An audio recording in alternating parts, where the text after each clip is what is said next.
You're 24. It's your first real job, new laptop, corporate badge, Slack notifications, calendar invites. You believe something simple. If you work hard, you'll move up. That's what they told you. Performance equals promotion. Integrity equals respect. Loyalty equals security. You believe all of it, and that's why you're valuable. Level 1, the good employee. You stay late. You volunteer for projects no one wants.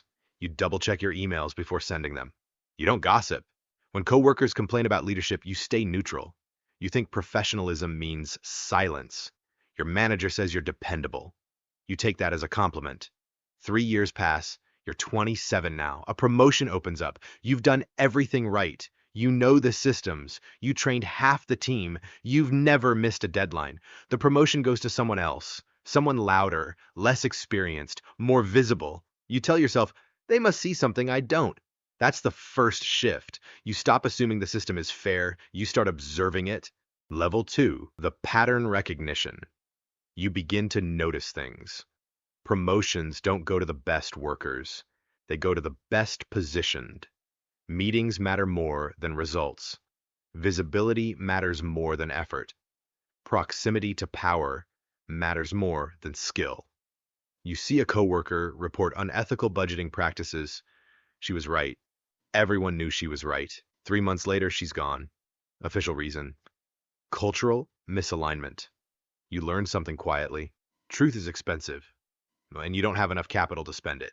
So next time you notice something wrong, you say nothing. Not because you agree, because you understand the cost. Level 3, the first compromise. You're 29. You finally get promoted to manager. It feels earned. You worked for this. Now you're responsible for a team of 8. You tell yourself you'll be different. You'll protect them. You'll be fair. You'll remember what it felt like to be ignored. Then Q4 comes, revenue drops, leadership calls a meeting. We need to reduce headcount by 10%. You're handed a spreadsheet. Names, salaries, performance scores. You stare at the list. You know these people. You know who just had a baby. You know who's paying off student loans. You know who struggles but tries hard. HR tells you, be objective. You pick the lowest performer. It feels logical. He sits in your office. You explain the decision calmly. He nods. Then he asks, was there anything I could have done differently? You say no, because that's easier. You go home that night. You expect to feel something heavy. You don't. You sleep fine. That's when it changes. You realize something uncomfortable. You can adapt. Level 4, the rationalization. You're 32 now, director level. Your salary doubled. Your network expanded. Your calendar is full of strategy meetings. You no longer fire people directly. You restructure departments. You don't say layoffs. You say optimization, efficiency, realignment, strategic shift. It sounds cleaner. It feels cleaner. A harassment complaint crosses your desk. It involves a senior executive. He brings in revenue. Replacing him would be expensive. Legal reviews the case. There isn't enough evidence. You understand what that means? You call the complainant into your office. You speak gently. You suggest a department transfer. You frame it as an opportunity. She leaves the company 2 months later. You tell yourself, if I pushed harder, I'd be next. You're protecting your position. And from your position, you can protect others. That's what you tell yourself. Level 5, the distance. You're 36, vice president. You don't know everyone's name anymore. You don't need to.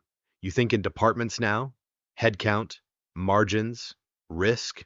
You used to measure success in quality. Now you measure it in impact. Impact on stock price, impact on investor confidence, impact on quarterly calls. You attend a leadership retreat. There's a quiet conversation over dinner. Someone suggests outsourcing an entire division. Thousands of jobs. The room is calm. No one raises their voice. Someone says, it's necessary. And you agree, not loudly, just enough. You remember when that would have bothered you. It doesn't anymore. Not because you're cruel, because you're detached. You stopped seeing individuals. You see systems. And systems require sacrifice. Level 6, the isolation. You're 40. Executive level. You made it. Corner office, stock options, industry recognition. Your LinkedIn posts get hundreds of likes. Young professionals message you asking for advice. You tell them to work hard, be strategic, stay adaptable.